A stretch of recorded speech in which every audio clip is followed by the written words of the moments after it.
You can never invest enough in innovation. We're really passionate about doing a lot of the work up front to really inform well thought through new product development, because after all, innovation is expensive, it costs a lot of money, and it doesn't always work. So you need to be ambitious, you need to take risks, you need to have a test and learn mindset and try things out. Otherwise, you get left behind. You're listening to Food Tech Talk, supply chain insights from farm to fork, a podcast discussing the latest trends and technology in the food and supplement industries, featuring conversations with regulatory experts, quality and safety champions, and thought leaders across the industry. I'm your host, Lydia Adams. Let's jump right in. Hello. On today's episode of Food Tech Talk, supply chain insights from farm to fork, we're delighted to welcome Lisa Harris and Alex Hayes, co-founders and senior consultants at Harris & Hayes, a leading food consultancy firm with over 20 years of combined experience in the food and beverage industry. Harris & Hayes deliver in-depth food trend reports, strategy, and consumer insights that keep businesses ahead of the curve. They have a deep understanding of food trends and are passionate about helping their clients innovate smarter and stay relevant in a dynamic industry. Lisa and Alex both draw on a wealth of experience in innovation and strategy, including work with multinationals like Unilever, Diageo, big UK retailers like Sainsbury's and Marks and Spencer, as well as challenger brands and startups. Welcome to the show, Lisa and Alex.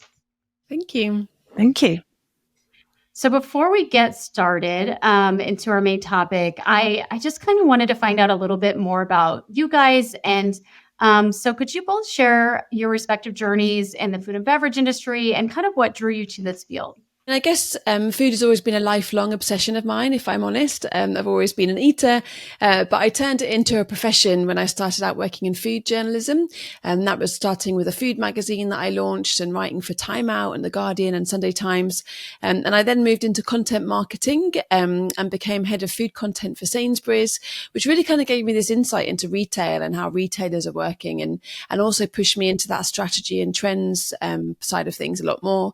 And then I left there to set up Harris & Hayes with Alex. I think it was about 2018 now, and I've never looked back.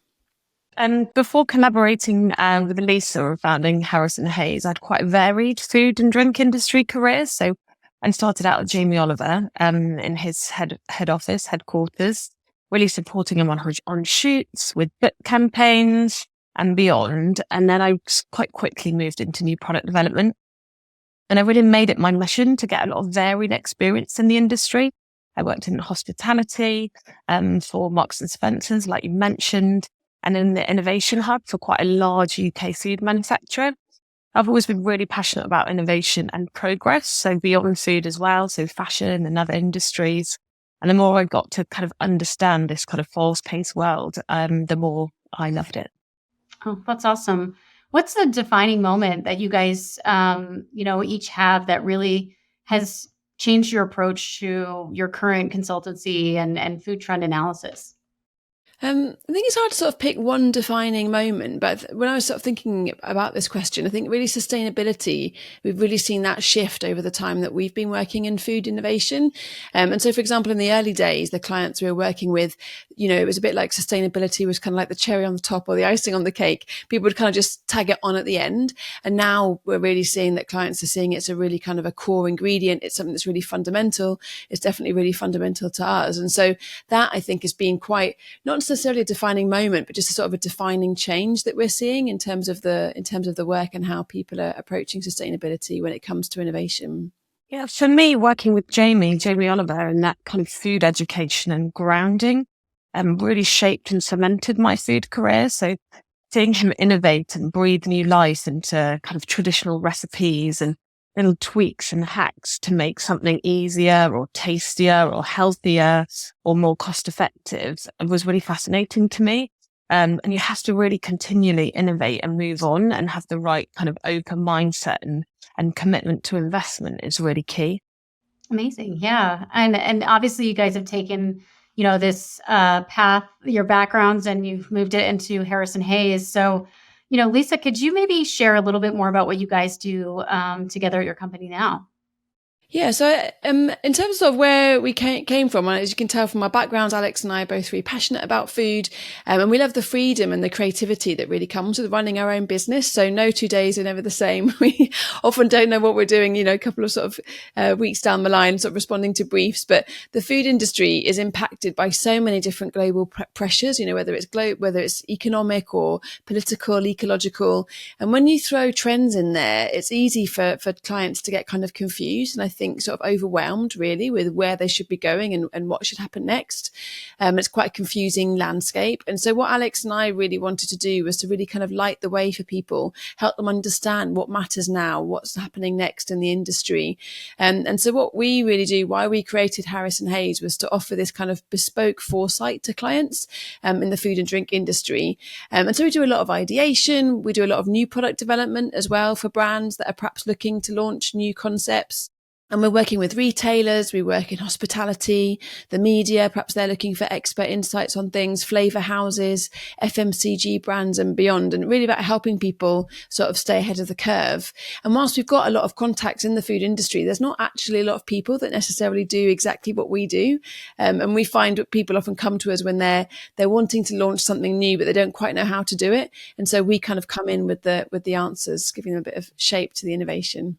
Alex, I know you've worked with some really iconic brands throughout your career. How has that experience really shaped your approach to innovation and the way that you consult with clients today? That's a good question. And I think a couple of those brands kind of stand out. M&S, Marks and Spencer's, are the full name, and Jamie Oliver. They really kind of invested significant amounts into innovation, and they weren't afraid to take risks. And that's really stayed with me. And that's something Lisa and I really encourage our clients to do. You can never invest enough in innovation.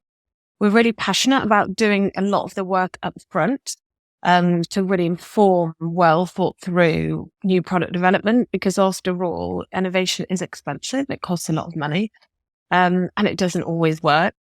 So you need to be ambitious. You need to take risks. You need to have a test and learn mindset and try things out. Otherwise, you get left behind. We like this phrase as well, kind of play around the edges. So it's very important for clients to cater to their core customers. And they might do that, say, 80% of the time, but 20% of the time, they need to take those risks. They need to play around the edges. They need to experiment and test and learn. So that's something that we really encourage at Harris and Hayes. What is the role of a food consultant, and how important is that in the current landscape of the food and beverage industry? How Alex and I often describe it is bringing the outside in. And we like to think of ourselves as a bit of a breath of fresh air, I suppose, and a really new perspective. And clients really value that. And so especially in multinationals, Alex and I have both worked with big retailers. We've both worked in big companies. We know how easy it is. You get bogged down or restricted by red tape, or you just don't have that time to be innovative and to seek out creativity, even if that's part of your job description. And so that's kind of where we come in. We get to do the fun stuff. And so, we spend a lot of time staying up to date with trends. We're always out eating, looking out, seeing what's happening next, what restaurants are opening, reading about new flavors, following the careers of young chefs, and really kind of having all of that information at our fingertips. That's our job, to kind of be out there connected with the industry, so that when someone calls up and wants to know what the future of plant-based is, we've got that information readily at our fingertips, and we can kind of help them. I guess often the other image is the sort of tip of the iceberg. So we've got all of that information, all of that knowledge underneath, and what we give to the client is a real distillation of what the trends are and what really matters, what they need to think about strategically, sort of now and next. Yeah, and just to add that a food consultant is quite a broad term, and it's used to describe lots of different jobs, so it's not always that clear. We specialize very much in what we call the front end of the innovation process. So the insight, the discovery phase, we call it, and the creative development that really informs what comes next. Other food consultants, they might develop recipes, they might be in the kitchen, but we tend to hand over to the product developers at that point. We almost kind of set the roadmap and then they follow it. Yeah, definitely. And it's almost, providing them with that information that they need to go to the next level, with make a data-driven decision, it sounds like. Mm-hmm. Exactly. Absolutely. So Alex, you've been recognized for your work in next gen preparedness for family enterprises.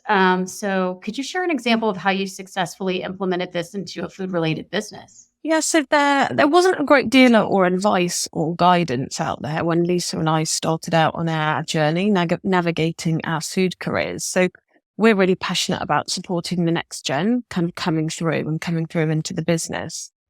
I devise programs for food and drink family businesses, and that is really to engage their next gen and really support them in becoming well-informed shareholders. And activities might be based around key pillars as a way to structure these programs. So that might be about staying connected. That could be connected to history and family archives and keeping that alive. It could be connected to other family businesses as well. Also about staying relevant. So that's via industry news, via networks, personal development. So there's lots of different pillars. And there are consultants that are very specifically do work with family businesses, but they tend to really focus on governance. They focus on family business structures. But I think there's a real bespoke food industry lens is really important. And there was a real almost kind of gap in the market for that and providing that guidance and providing that support. So it's something that we really enjoy supporting the next generation. Yeah, definitely. And, when you think about kind of starting your own consultancy like you guys have, I'm sure there's a lot that goes into who we are as a company. So, what are the guiding principles that really underpin your approach to food consulting at Harris and Hayes? Yeah, I think the values are really important, and it's something that we, sort of bring through into the innovation. So value, we have to think about it, I guess, from the client side and as well as the customer side. So the client that we're working for, the brand, they'll have their values, whether that's who they are, what they stand for, what their USP really is. But we also really try to make sure that any innovation that we do really meets consumers' values as well. So whether that's cost, relevance, sustainability. And so that kind of idea of value is absolutely kind of core to whatever kind of innovation we're coming up with. And Alex and I also often talk about genuine innovation. I think it's something that you can sort of see. Sometimes people are innovating kind of just for the sake of it. I mean, does the world need another kind of, the different take on hot cross buns, or a different kind of mince pie? Like actually making sure that we're not just making something for the sake of it. It's not incremental, just, we'll slap a different flavor on it and call it innovation. It has to feel like it's really breakthrough and really disruptive. That's really important for us. And lastly, and this is perhaps the most obvious, but also the most important, is taste. Because if it just doesn't taste good, people aren't going to come back to it. They're not going to be eating it again. And so it really does need to be delicious. So yeah, I'd say in terms of our values of what really governs what we create in Harris and Hayes, I'd say it's about values, about genuine innovation and deliciousness. And you'd be surprised how much that deliciousness sometimes falls off the radar, doesn't it, Lisa? When especially there's all these pressures around health and pressures around sustainability. And we have to remind clients that, let's not forget, like taste is so paramount. People won't buy it if it doesn't taste great. Yeah, it's that balance. There's a lot of factors. That's funny. So, obviously you talked about kind of how you deliver these trends, and I'm curious, how do the clients, take the information that you provide and stay ahead of the industry trends, and kind of how do they take that information to take it to the next step of what their consumers really want to buy? Yeah, I mean, we work in various ways, like Lisa's referred to, in kind of how we deliver our work. It could be bespoke reports on a specific category. It could also be linking them up. We do a lot of work linking up innovators and change makers with bigger businesses and joining those dots, connecting those dots. Those people really shaping our future of food and actually linking them up with the bigger businesses. We do a lot of safaris, which sounds like lions and tigers and bears, but it's not. It's, going out and about on food safaris and tasting things firsthand. And really, there's nothing like getting out there and tasting things, going back to taste again. And getting out of the office as well. Lisa and I have both worked in roles in permanent positions where you're working in innovation, but you're still quite kind of stuck behind a screen. So we encourage as much as possible to kind of get out there and go on that journey and taste things and experience things. It's really our job to understand their specific challenge. What is their challenge and how do we deliver the insight and discovery in the best possible way? And it might be by a number of those things, or it might be via one, and really make it really engaging and useful in a way that really resonates with them as a business. Yeah, definitely. And when you think about kind of these trends and this information that you're providing, how do you determine whether something is like a trend or a fad, or how much staying power that it has? Yeah, I mean, the trend and fad thing is definitely it's one of my favorite questions. It's something that I'm quite sort of passionate about. I think because the trend cycles are moving so quickly these days, it can feel like we're moving through more fads than we are trends. And it's definitely something clients can get confused by, thinking that they need to bring out another unicorn latte, or that they need to, put out something they've seen on TikTok within a couple of days. And we would sort of generally say that fads are really about repositioning something that already exists. So, for example, cottage cheese wraps. I don't know whether you've seen that. It's something on TikTok, people mixing egg with cottage cheese, frying it and turning it into this wrap. And that's something that's, it does sort of feel like a fad because it's taking cottage cheese that already exists, and kind of repositioning it because it's low fat and high protein. But something like a trend is really pulling on a kind of a deeper consumer driver. And that's really sort of driving sort of real behavioral change. So say, for example, like for how mushrooms are being used, that we're seeing that in everything from leather to mental health. And so that's like a real trend because it's popping up into multiple disciplines as well. So fashion and food and medicine, snackification, for example, personalization, all of these things are really we're seeing them put in bigger drivers. And so that's perhaps the difference between a fad and a trend, that a trend has a much bigger impact than a fad would. So it's also really important to distinguish between a trend or a consumer driver and an expression of a trend. So we'll get reports that come through saying smash burgers is the next big trend. And yeah, we are seeing a lot of smash burger restaurants are opening. Everyone on TikTok is smashing broccoli, burgers, breakfast, everything. But really what that trend is about personalization. It's about experience economy. And so smash burgers are just an expression of consumers really seeking ways to personalize their food experience. And so it's really important for us that that's where we see clients getting lost in the woods because they're following, the sweet smell of smash burgers because they think it's a trend. And actually they need to think, well, what's it tapping into? It's personalization, it's experience. How is that relevant to us? What can we do that taps into that trend? And then it makes it meaningful for them as well, as opposed to just copycat culture, which I think is something that the food and drink industry is really guilty of. Yeah, absolutely. And I think that's true. If you try to copy someone else rather than think, okay, what's the driving force of this? And then how can I use that for something that's, authentic to me and my brand? That's super important. And that's the genuine innovation thing again, because then that's how you get genuine innovation. Because if brands aren't asking themselves that question, then it's not going to be anything genuine. It's just going to be, something else that they've seen in a different packaging. And you spoke about sustainability early on, which I definitely think, or I'm pretty sure qualifies as a trend based on what you were talking about. So how have you seen that really play out, and where do you see that going in the future? How are you advising clients about sustainability right now?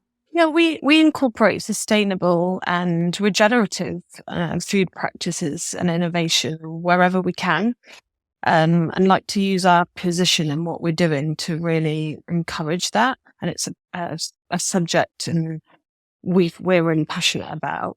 So we really challenge clients that we work with. It might be, have they got enough naturally plant-based products in their range? So we might be reviewing their range and their products from that angle. Or could they consider more eco formats? An example that we've been looking at recently, for a drinks brand, can you look at a tablet format that has less of the water and, what these kind of fizzing format?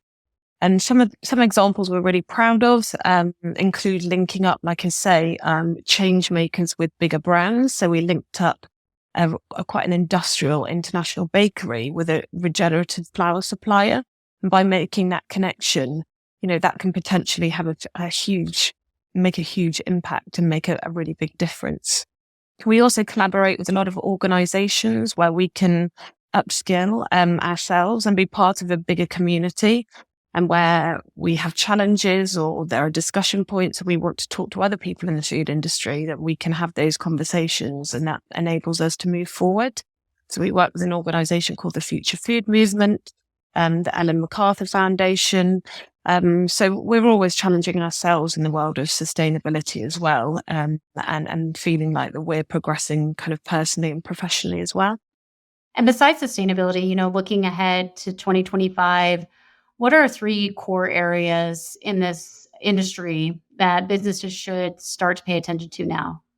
Well, one thing we're really looking at, seeing a lot, is bold flavors and textures. And this is that kind of sensorial, kind of experiential trend that we've sort of been speaking about. And we're seeing quite a lot of this around there's a phrase that's being used, third culture kids. And so that's kind of a next generation of chefs who perhaps are growing up in a culture that is different from the one that their parents were in. And it's kind of, I guess it's next gen fusion, really. And so we're seeing lots of bold flavors, really uncompromising heat. The US especially is really leading in this area. There's condiment brands like Fly by Jing, or, giving Mama Fuku a real run for their money, and there's a lot of kind of innovation, I think, around sort of spice and bold flavor combinations, and I think it taps into something Alex was saying earlier about not being afraid to really sort of play around those edges, and consumers have got an appetite for experience. So sour is a flavor that we're seeing a lot more of. Tang Fastics are this really kind of sour gummy that have overtaken Haribo Star Mix now, because people are really seeking that kind of sour gummy experience.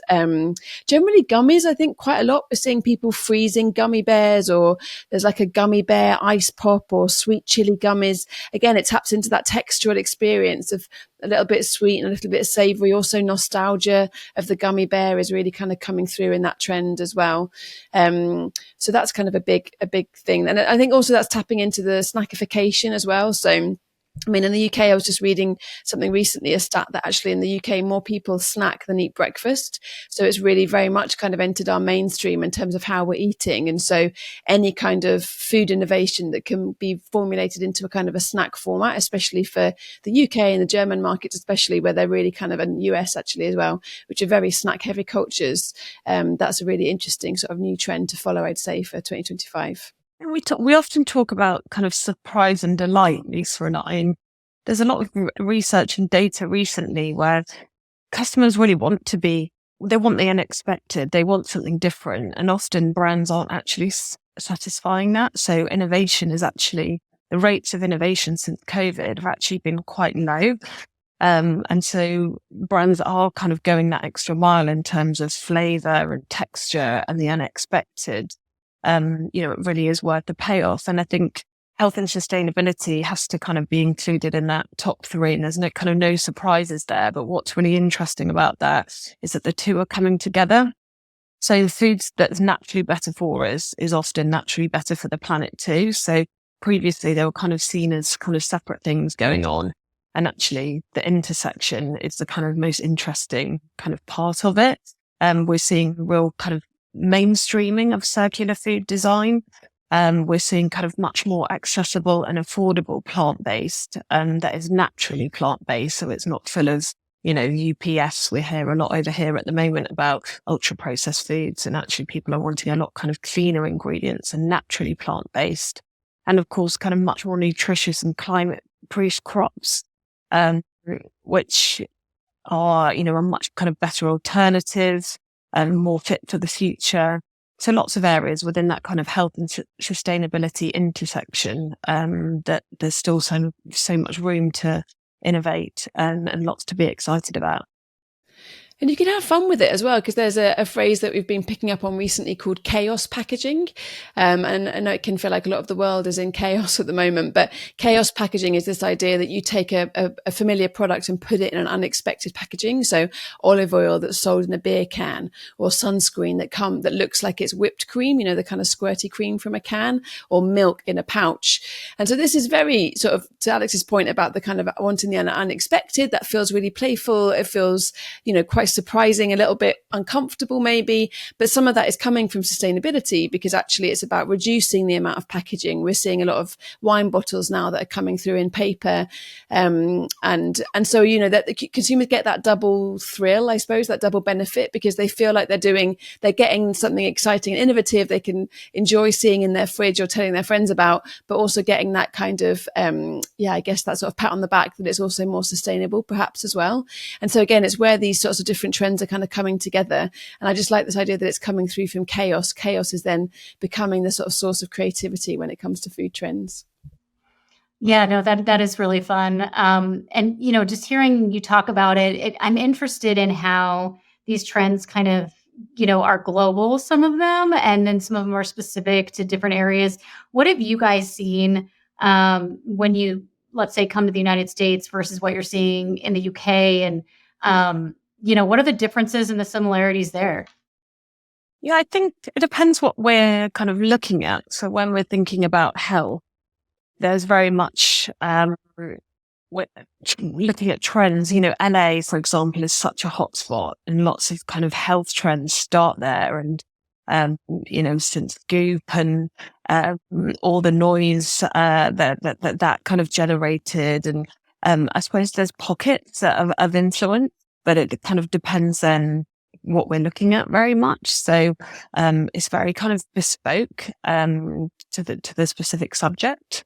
I mean, Korean's been quite interesting. So, obviously David Chang really made Korean brought sort of fast forwarded Korean food in terms of coming into communities that weren't Korean themselves.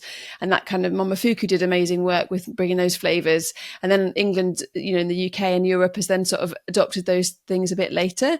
And so now we're seeing more Korean flavors and perhaps more niche kind of, tteokbokki or little tube rice cakes and things coming into Marks and Spencer's. And actually it's moved beyond kimchi. I think the UK was sort of stuck on the kimchi dial for quick.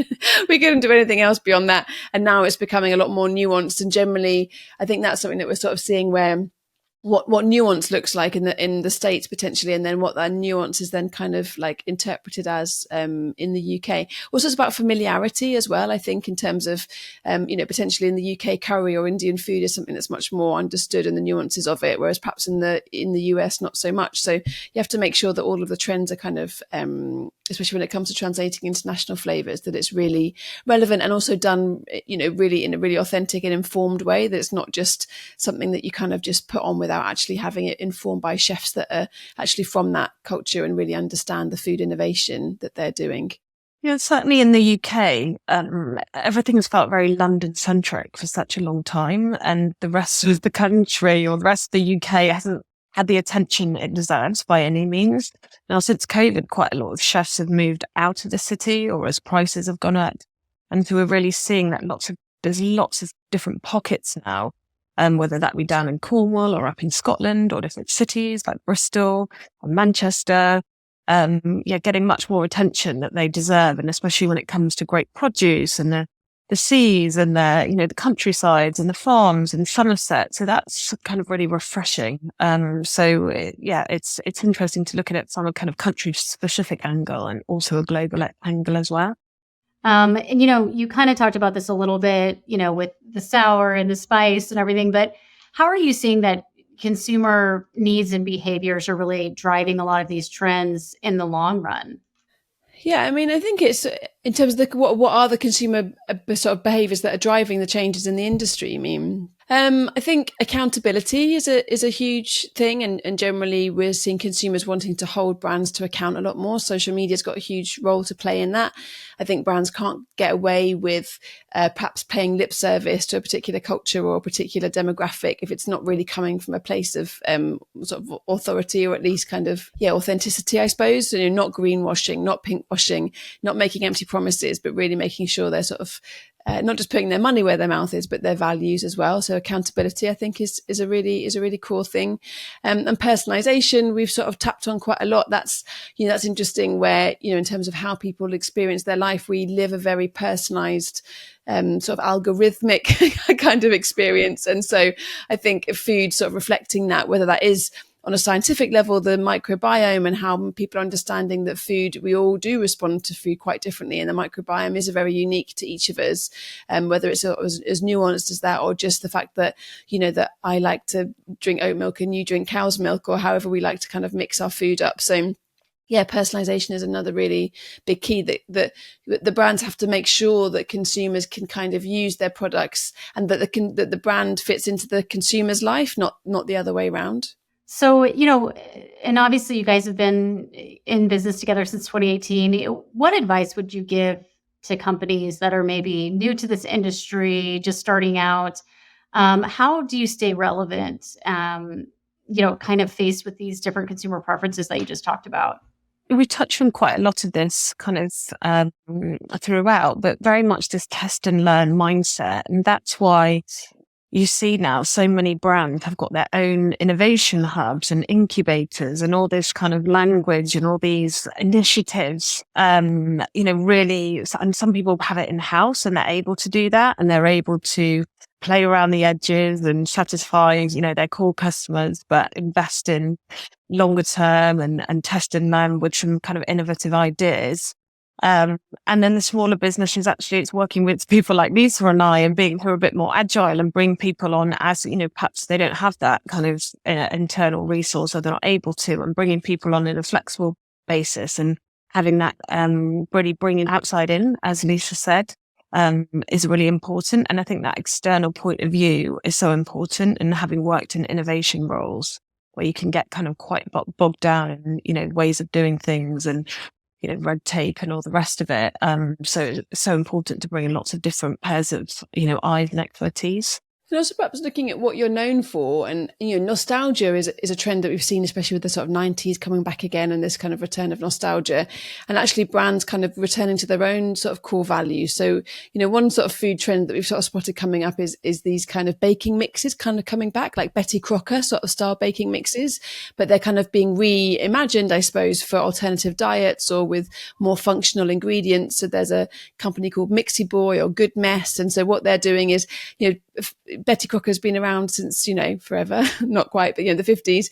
And so it's actually using nostalgia to kind of revisit something, but actually kind of really bring it up to date and be playful and be bold and just kind of say, why not? And so it's not actually, I'm not sure if that is reinventing the wheel, but it's just that idea of actually sort of going back to a familiar space and just doing it better. And the UPF debate, especially, companies are being asked to reformulate cereal, reformulate snacks to meet the requirements in terms of high fat, salt and sugar. And so just making sure that if you're given that opportunity to sort of just to go bold with it, and consumers will reward you. And we do see conversations, especially on social media, perhaps more with the smaller brands where they're being transparent and saying, we've had to reformulate this. We can't get that ingredient anymore. We're having to increase our prices, and actually kind of engaging in a conversation so that you're not trying to be this kind of perfect, flawless brand, but actually it's a lived conversation and a kind of an experience and a journey with the people that are eating your food. And that's when I think you can get real sort of loyalty and real traction over time.